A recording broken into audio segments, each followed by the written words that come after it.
Do you like Winx Club? Do you wish it was 3D animated? And also not Winx Club? Oh dear, oh god, oh wait, this doesn't actually look that bad. Sorry, force of habit. Made by the same illustrious Italians that brought you Winx Club brings you Regal Academy. Originally conceived in 2009 as Twisted Fairy Tales, where it was a malicious and dark reimagining of classic fairy tales, eventually they realized little kids don't like being scared and changed it into Regal Academy. So many of you told me that if I like Ever After High, which I do, then I should look at Regal Academy, which I did. Surprisingly, Regal Academy technically came first because it was in development in 2009 and Ever After High released in 2013. Unless you're going off of like the air date, in that case, Ever After High came first because Regal Academy wasn't released until 2016.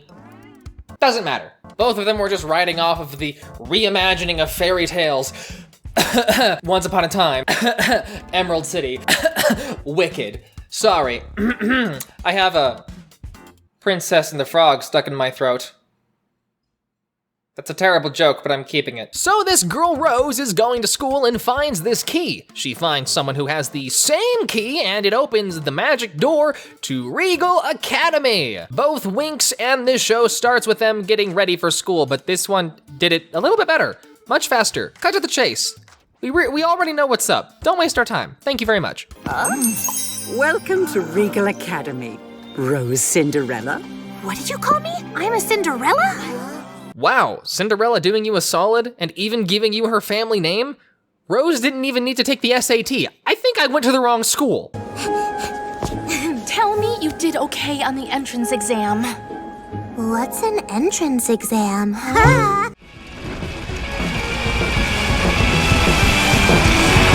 So they get picked to be on teams and they get to enter the school by doing a bunch of assignments. And here we have our main cast. And yeah, they are also named after famous fairy tales because they're all descendants. Oh, sorry. That happens every time I say descendant. My school had us do a scavenger hunt, but it was swelteringly hot outside. And nobody really cared about the scavenger hunt because it wasn't fun. It was supposed to help us learn the campus, but it didn't work. The secret of her not being a grandchild of Cinderella doesn't last long because they don't care. Surprise, Cinderella has been stalking her since she was a child. Okay, I mean, not really. She's actually the granddaughter of Cinderella, legitimately. She actually does belong at the school. Oh my god, this is just a rehash of Winx Club. What is the primary use of the scales of the Noichi Island dragon? To make Draguchi shoes, of course. That's right! 500 pages of dragon facts. And that's the only one you remember? Are you surprised? She's the granddaughter of Cinderella. They have a thing for shoes. Now if she talks about shoes all the time, it's not an annoying stereotype about girls, it's a character trait. Rose, what's wrong? Help! A giant worm is going to ruin my shoes! No, it's still annoying. Rapunzel and her daughter have this weird quirk where they can control their hair as if it's sentient. Not sure why this was done, but I guess they all gotta have powers somehow. I can't get over how gorgeous a lot of the settings are. It's actually jarring how you see the 3D animation with a gorgeous background sometimes, and it still flows together well. Each of them have a special wand where they can use their inherited powers, which also supplements the magical girl transformation that's mandatory in every girl show. Hey, don't blame me, I don't make the rules, but it also says here that you need to add an unnecessary song and dance number. Yep, there it is. Oh, good thing too, the fine for leaving that out is a little ridiculous. Every episode follows a formula. They get an assignment from one of their teachers, then the bully comes and sabotages their assignment so that she can make herself look good. They figure out what's going on, and depending on the episode, they either succeed in completing their assignment or they fail. And during the series, you can tell Vicky is building up to some evil scheme. You know, even though I do think the 3D animation looks good, there is one thing that annoys me. Yeah! Goodness, putting Kirby to shame with that mouth. The bed! It's cozy! covered in poison ivy too. Oh, Vidal found the soothing herb. One problem. We only have enough soothing herb to either cure us or the bed. Itching is temporary. Grades are forever. I would like to interject for anyone who is obsessed with their grades. It is important to get good grades, but after you graduate high school, in college, grades only matter if you're really trying to maintain a scholarship. Unless you're graduating top of your class, no job looks at grades. After college, grades mean nothing. Absolutely nothing, and nowadays it doesn't even determine how good of a life you're gonna live. So, stop worrying about them so much.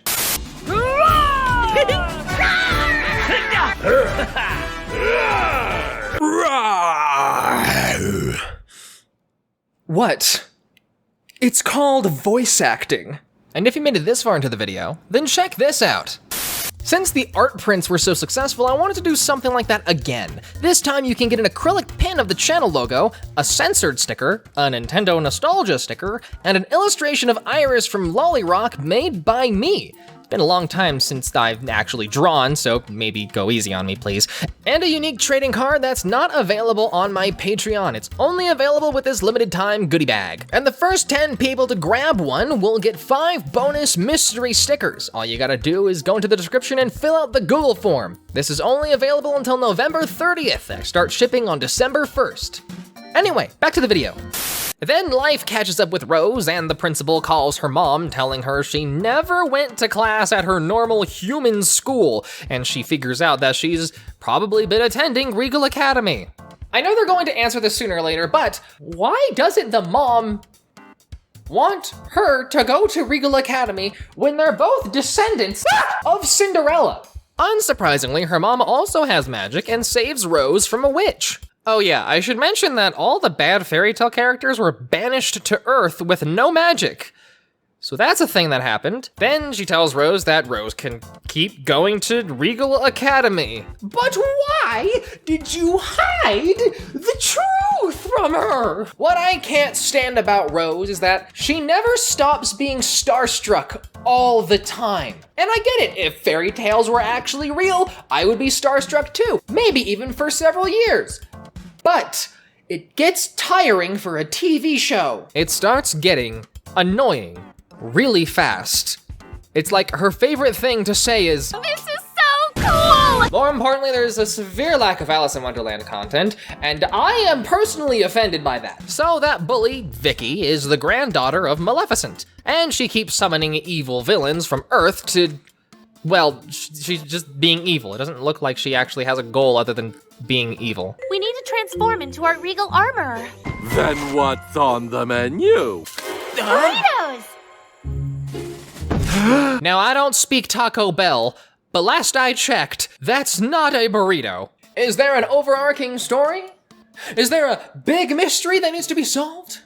Is there an evil plot that's going to change the course of the show? No. The answer to all of that is no. Next event, burrito eating contest. Those still aren't burritos. I never thought I would get upset about a show and their tacos. How did this happen? Are tacos called burritos in Italy? Is that a thing with you guys? That can't be the case. Someone explain this to me. Good. At a girl, girls. That one makes you magnetically attract burritos. Every episode ends up with there being a monster of the week, but instead of monsters, it's the villains from fairy tale stories. I was expecting a show like this to either hold up to the standards of Winx or Ever After High, where the plot would progress, where there would be some character development, but it's constructed for each episode to be standalone, and it's incredibly disappointing. I mean, it is unfair to compare this show to Ever After High, since Ever After High is a masterpiece, and there will be no show that ever compares to it unless it's something like Avatar. But since it's produced by the same people that did Winx, I was expecting this to have a little bit higher quality. My guess is that this show was probably made for a younger audience than Winx, but even then, that doesn't really sound right. Be careful! Her magic Makes you switch voices. Hold on. Can you imagine how great that is? The Sea Witch could start a business where they take two transgender people of opposite genders and switch their voices to the voices they want. They could trade voices and help with the gender dysphoria. Does nobody see these genius business ideas? Is it just me? But of course, even though there's a complete lack of an actual plot, you still have an awkwardly placed love interest between Rose and the blue-haired token hot guy. And now it's time for my favorite segment. How many fanfictions exist of this on AO3? Wow, only 10? Oh, wait, this one says it's Glee. So really, there's 1, 2, 3, 4 total fanfictions. No joke, I'm starting to think that checking how many fanfictions there are of a show on AO3 is probably a good measure of how popular a show is. Let's check how many there are for Winx Club. A total of 1,983. But that's not surprising, I mean, it is Winx Club. How about we compare it to Ever After High? Wow, I'm actually surprised there's somehow more. Hold on. No, there's no way. Let's exclude crossovers to try and see a more realistic number. Wow, there's still somehow more. But then again, I've literally never used AO3 until this video, so I'm probably just not doing it right. However, I will continue to hold this over Winx fans. Oh, Rose, I'm glad I got here in time. What are you doing here again, Clara? And why do you still have your wand? Need I remind you, your daughter was banished, and she's responsible for the loss of your glass slipper. Oh, I didn't expect there to be an answer to why her mom was being so secretive about this stuff. This would actually be a great segue into a fun story arc where we get to discover more about her mom's troubled past. I hope this doesn't get resolved within this episode. Mother, you need to let Clara be for the day. Oh, all right. I'm not angry. I'm just disappointed. I've seen talking pigs, a cat in boots, and I think there are more dragons than not dragons. Dave, allow me to introduce my mother, Cinderella. The Cinderella? That's your mother? Can you explain that? Short version, all fairy tales are real. Everything's okay here, and you're okay with this? I'm having the time of my life. Wow, that could also have been another fun mini arc that could have been fun to watch, that they also wrapped up in this episode. Why can't I have a story arc? It's not fair. And Snow White is even in this show. I thought she was supposed to be the fairest of them all. I want you to wear that dress as one of my models. That's an awesome idea. No, I'm not feminine enough. Yeah, you and me both. Turns out that one of Vicky's friends stole a gate key and a brooch that controls dragons. And apparently the Wicked Stepsisters have the missing glass slipper that they talk about. Oh my god. I can feel an overarching plot happening. Everyone stay calm. They show up to Regal Academy and they kidnapped Rose's parents. When I was a student here, I was supposed to guard the gate. But instead, Clara took the dragon to Earth for a joyride to meet... Not my dad! When your mom left the gate unguarded, we totally snuck in, stole the slipper, and got out. That's it? She abandoned her post and they stole it when she wasn't there? I was expecting so much more. Anyway, they save Rose's parents. Then they throw the dragon brooch and Cinderella's slipper into the cauldron that apparently destroys things. And then they capture them. No, there was supposed to be an end of the season 2-part special, not this. Why do you do this to me? Wait, Vicky is back. There may be hope yet. And she still has the slipper, somehow. They're revisiting the glass slipper. The main antagonist is doing her thing. I think something big might happen. And she controls all the guardian dragons to attack all the teachers, so now the most powerful people can't save them. And then she opens the gate and lets in all the bad guys. You don't really believe you have a chance, do you?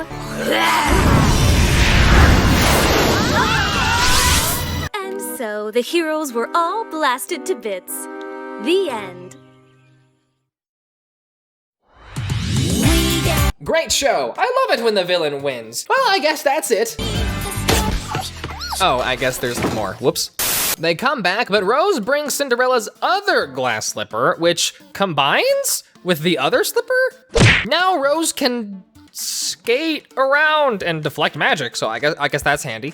She nukes Vicky and manages to get the dragon brooch from her. All the villains return to Earth, Vicky gets covered in Nickelodeon slime, and Vicky just pretends she was being mind controlled, so she gets off scot-free. At least we get some sort of plot with season 1, but how do things change in season 2? The 6 great fairy tale families will be obliterated. And the Snow Queen will rise! Oh yeah. We're off to a good start. It also looks like the quality of the shading and animation may have gotten a smidge better. I have no doubt they only changed how the shaders work, because these are still the same models. Now Rose's mom is a teacher for making dresses, which would be really fun if the home ec wasn't cut from all schools in America, basically. Or, wood shop also, or any of the cooking. Cooking is also not a thing anymore. Thanks, Board of Education. You always know the best way to screw us over.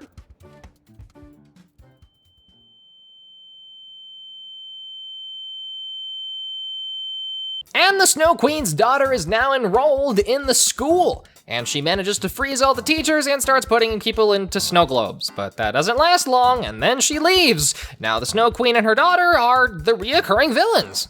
Okay, well, at least that's better than nothing. You've practiced all night and you still won't be ready to pass the magic mirror exam. Pass, or you won't ever touch the family shield. I've been dreaming about the mirror shield since I was a kid. Well, then you'll have to learn to live with disappointment. Just like I do.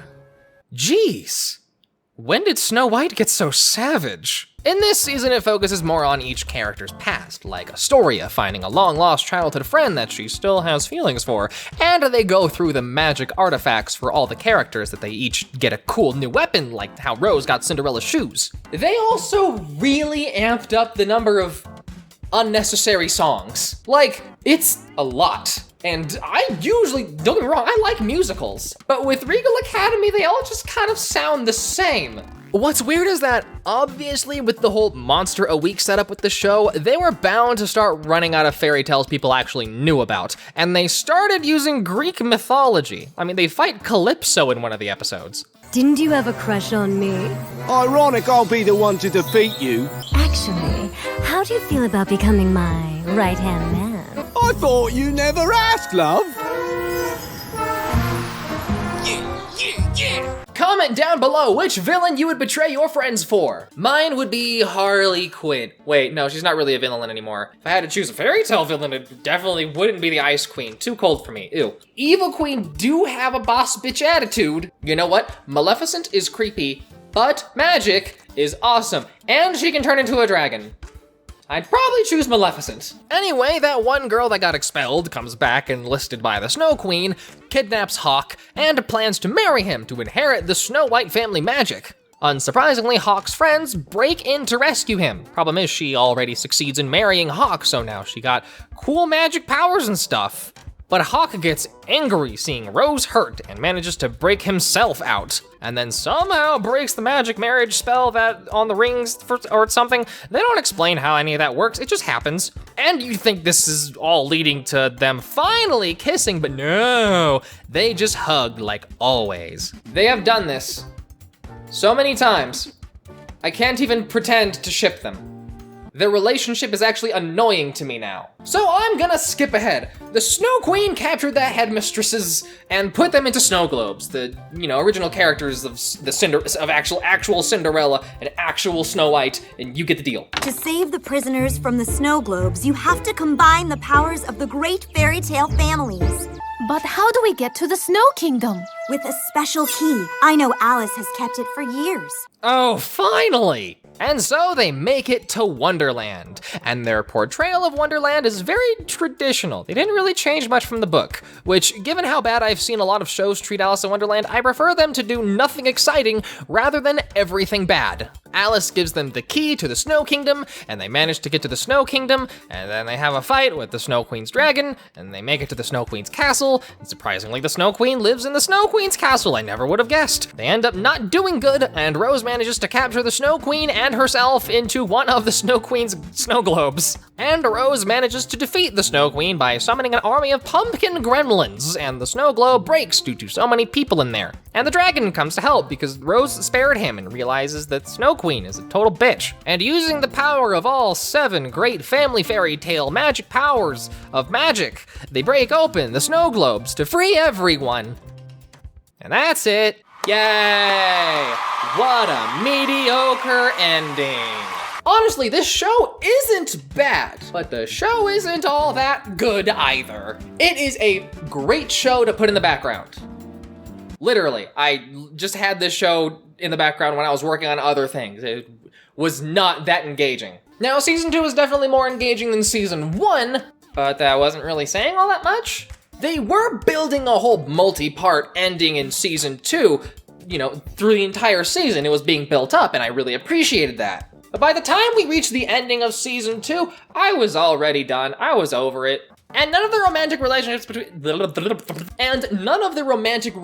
between the characters were ever actually that good. And Rose and Hawk didn't kiss! Now, I watch a lot of shonen anime, and I get that there was the whole thing of like, ooh, there's a love thing relationship, but they have to hold out the kiss till the very end, and I assumed it'd be something like that. That was not the case. I think they were expecting a 3rd season, and they were just holding it back for that. No.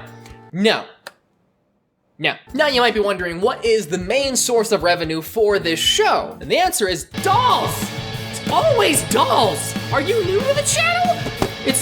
It'll always be dolls. Now, there is a weirdly surprising amount of you who comment that you're upset that I don't show off the app games or the website anymore. So I decided that I would show that in this video. Here's the app game that you can still get for Regal Academy.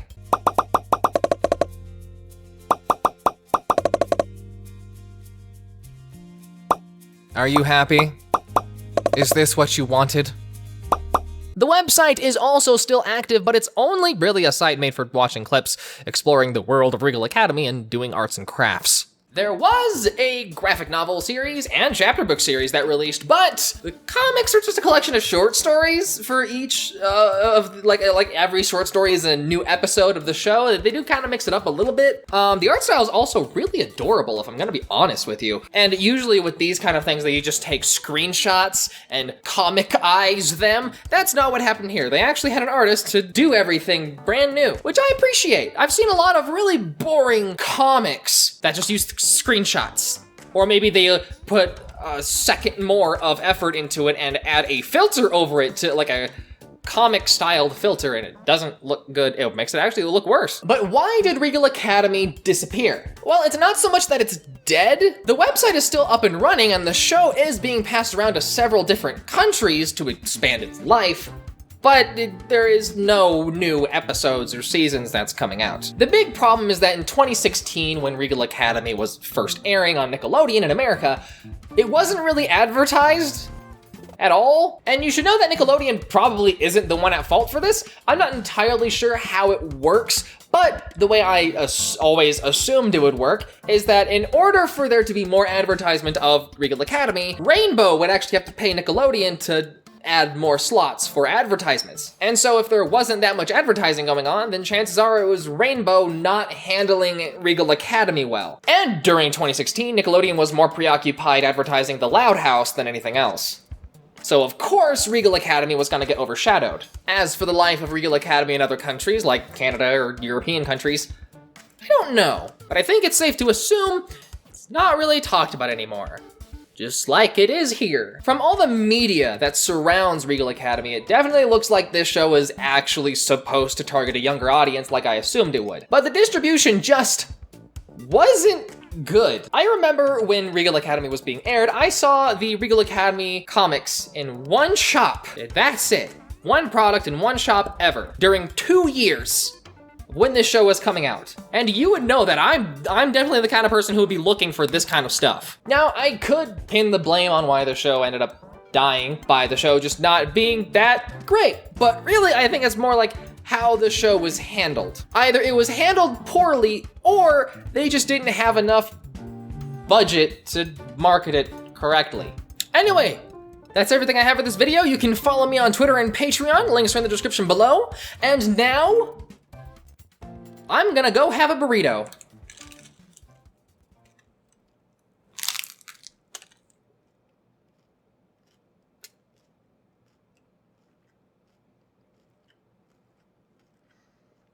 It's actually pretty good.